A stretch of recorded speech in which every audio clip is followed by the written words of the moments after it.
business partner nyo kami, ang gusto namin long term. Kasi ayaw namin na pagbili nyo rito, bye-bye. Ang gusto namin, may tuloy-tuloy tayo na pagkasamahan. Kung maging successful kayo sa negosyo niyan, edi masaya po kami. Kasi naging party po kami nun. Kesa naman po na bankrupt, naku po, Ginoo, ayoko naman yun.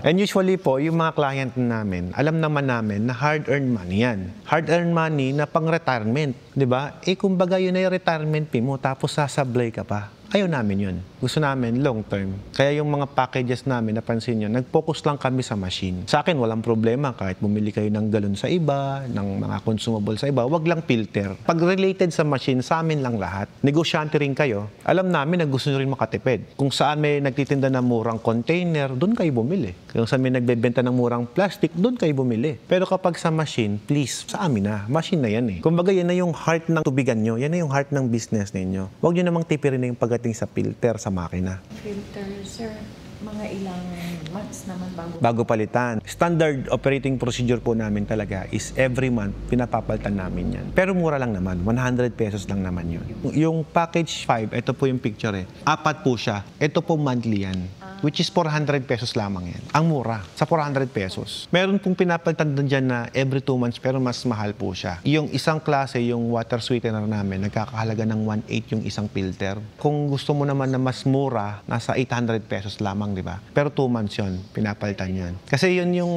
yung parang nag-enhance sa lasa ng tubig. Kaya siya mahal. Option nyo pa rin kung gusto nyo po yung taga 1.8 o yung taga 800. Parehas din naman po siya, kaya lang iba pa rin kasi yung yung lasa ng isa. 1.8 kasi dati yon. Ngayon, mas mura na siya. Mas marami na kaming pinarating. Ganoon naman yun eh. Pag maraming dumating, mas babawas. Mas bawas. Kung satisfied na tayo sa halagang 100 pesos ang tubo ko per filter, eh, okay na. 1.2 plus 400, that would be 1.6. Yan.